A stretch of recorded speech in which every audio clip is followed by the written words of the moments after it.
Antes das bombas, havia números. Quando se fala da Alemanha que arrastou o mundo para a Segunda Guerra Mundial, quase sempre a imagem é a mesma. Colunas de soldados marchando, bandeiras vermelhas tremulando, discursos inflamados ecoando em praças lotadas. Mas essa imagem é incompleta e, em certo sentido, enganosa. Porque antes das armas, vieram os números.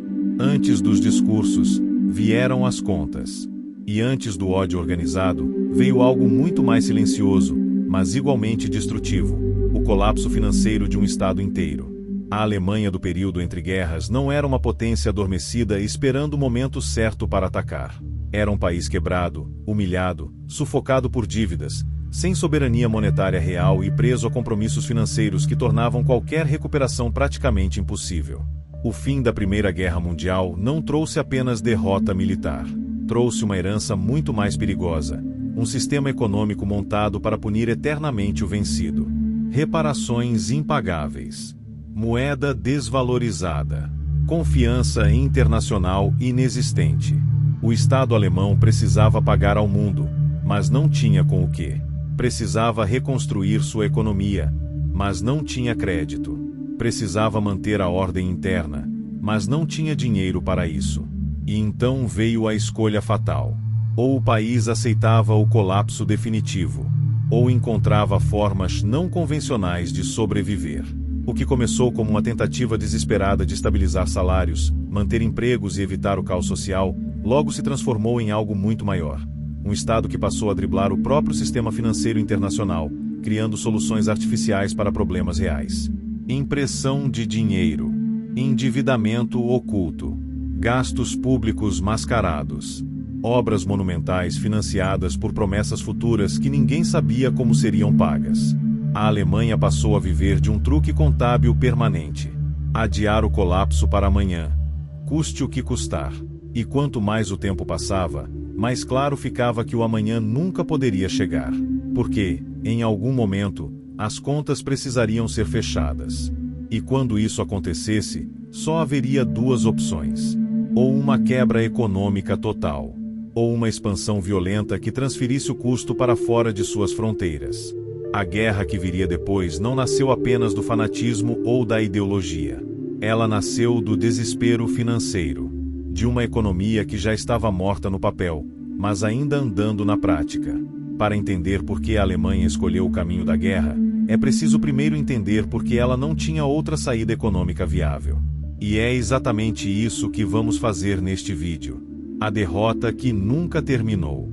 A derrota da Alemanha em 1918 não terminou com o silêncio das armas. Ela continuou todos os dias seguintes, impressa em documentos, contratos e cifras que o país jamais conseguiria pagar. O pós-guerra transformou a economia alemã em um campo minado. Cada decisão financeira vinha acompanhada de uma punição. Cada tentativa de recuperação esbarrava em exigências externas. E cada erro era amplificado por um sistema que parecia feito para impedir qualquer recomeço real. As reparações impostas à Alemanha não eram apenas altas, eram estruturalmente destrutivas. Elas obrigavam o país a enviar para fora exatamente aquilo que precisava manter dentro: capital, produção, confiança e estabilidade. Para pagar, o governo precisava arrecadar. Para arrecadar, precisava de uma economia funcionando. Mas para fazer a economia funcionar, precisava investir, algo impossível quando a maior parte dos recursos era drenada para fora. O resultado foi uma espiral lenta, cruel e inevitável. A moeda começou a perder valor não por acaso, mas por necessidade. O Estado imprimia dinheiro não para enriquecer, mas para sobreviver ao dia seguinte. E quanto mais dinheiro era impresso, menos ele valia. Em pouco tempo, a população perdeu a noção de valor. Salários eram gastos no mesmo dia em que eram recebidos. Economias de uma vida inteira desapareceram em semanas. O dinheiro deixou de ser um instrumento de estabilidade e passou a ser um símbolo de traição. Essa destruição não foi apenas econômica. Ela foi psicológica. Quando um povo perde a confiança em sua moeda, ele perde algo ainda mais profundo: a crença de que o esforço individual vale a pena. Trabalhar deixou de significar segurança. Poupar deixou de fazer sentido. e obedecer às regras deixou de parecer racional. A Alemanha entrou em um estado perigoso, onde a legalidade parecia inútil e soluções extremas começavam a soar razoáveis. O que se seguiu não foi uma explosão imediata, mas um acúmulo silencioso de frustração, raiva e descrença. Uma sociedade inteira aprendendo, dia após dia, que jogar conforme as regras não levava a lugar nenhum. E é nesse solo instável, marcado por dívidas impagáveis, inflação fora de controle e humilhação constante, que ideias radicais começam a parecer não apenas atraentes, mas necessárias. Antes que qualquer partido chegasse ao poder, a economia alemã já havia ensinado uma lição perigosa à sua população. O sistema estava quebrado, e algo precisava ser feito, custe o que custar. Após a derrota na Primeira Guerra, a Alemanha entrou em um período em que governar significava, acima de tudo, administrar perdas. O Estado não planejava crescimento, planejava sobrevivência. Cada orçamento era um exercício de improviso, cada decisão financeira vinha acompanhada de consequências imediatas e quase sempre desastrosas.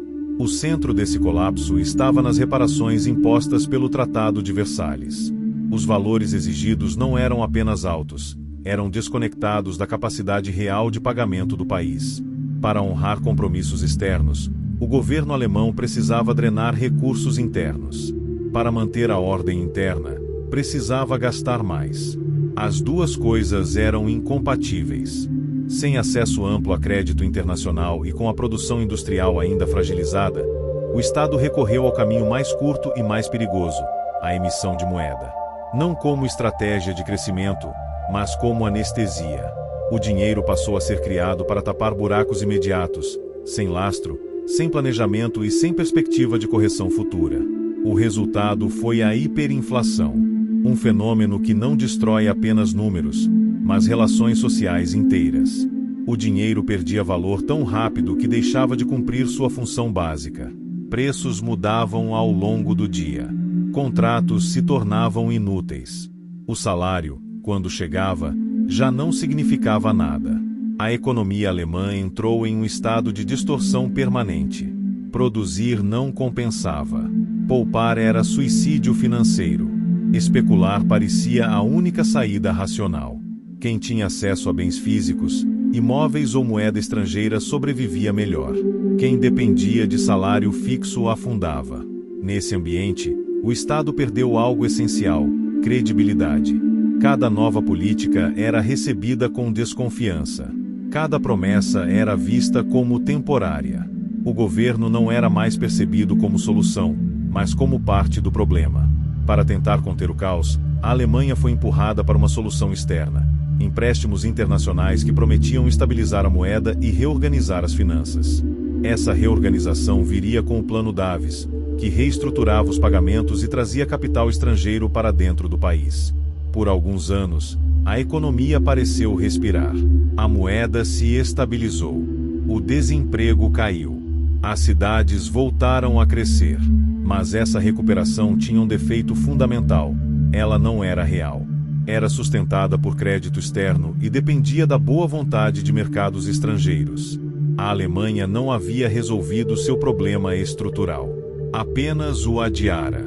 Quando o capital externo parasse de entrar, tudo voltaria a ruir.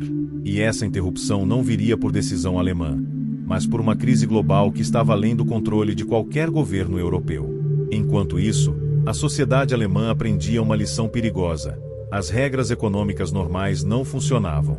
O sistema parecia arbitrário, injusto e manipulável. E quando a normalidade deixa de funcionar, soluções extremas começam a parecer razoáveis.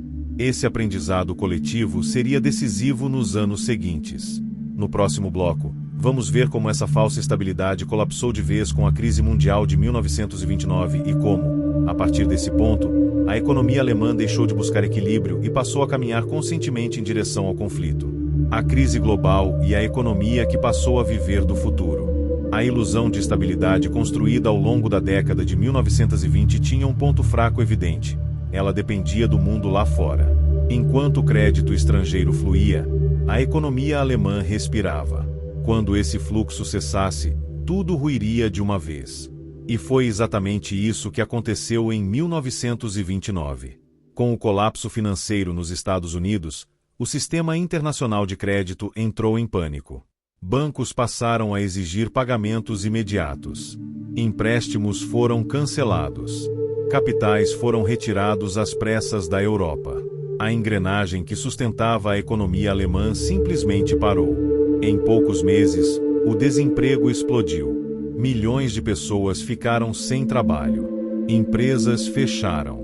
A arrecadação do Estado despencou justamente quando os gastos sociais precisavam aumentar para evitar o caos completo. A Alemanha voltou ao ponto inicial, mas em uma condição ainda pior. Agora havia menos confiança, menos crédito e menos tempo. O governo tentou responder com austeridade, cortando gastos e aumentando impostos. Na teoria, era a solução responsável. Na prática, foi gasolina no incêndio. Menos gasto significava menos consumo. Menos consumo significava mais desemprego. E mais desemprego significava ainda menos arrecadação.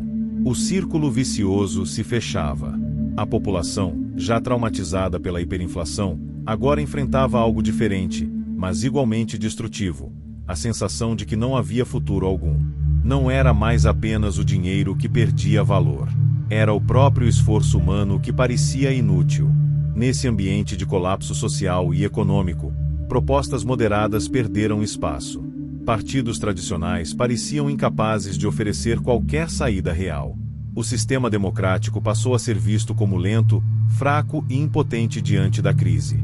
Foi nesse vazio que o novo regime assumiu o poder. Quando a Alemanha nazista chega ao governo, a economia já estava profundamente doente. O que muda não é a gravidade da situação, mas a forma de lidar com ela. O novo Estado abandona a ideia de equilíbrio financeiro clássico. O objetivo deixa de ser fechar as contas e passa a ser ganhar tempo. Emprego passa a valer mais que orçamento. Produção passa a valer mais que dívida.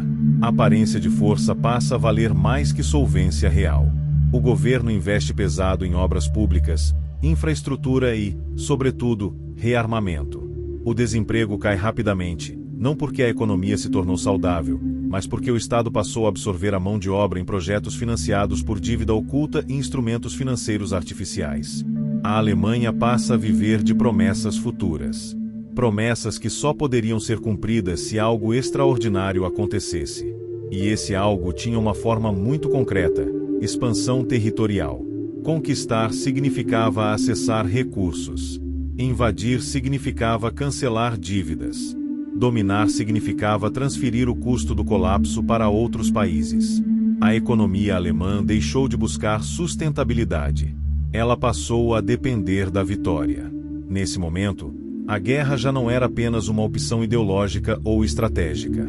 Ela havia se tornado uma necessidade econômica. Sem expansão, o sistema implodiria. Sem saque, as contas voltariam a não fechar. Sem guerra, o futuro simplesmente não existia. A Alemanha não caminhou para a guerra por prosperidade, mas por insolvência. No próximo e último bloco, vamos fechar essa análise mostrando como essa economia baseada em adiamento, dívida e conquista tornou a guerra não apenas provável, mas inevitável, e porque, no fim, o próprio sistema que sustentou o regime acabou acelerando sua destruição. A Alemanha não entrou na Segunda Guerra Mundial como um país próspero em busca de glória. Entrou como um Estado financeiramente encurralado, vivendo de adiamentos, dívidas ocultas e promessas que só poderiam ser cumpridas se o futuro fosse conquistado à força. Durante anos, o sistema funcionou porque ninguém exigiu a conta final. Enquanto havia crédito, enquanto havia expansão, enquanto havia territórios para pressionar e recursos para tomar, a engrenagem seguia girando. Mas esse tipo de economia não cria estabilidade. Ela cria dependência. Dependência de crescimento constante. Dependência de vitórias rápidas. Dependência de um inimigo externo que justifique o sacrifício interno.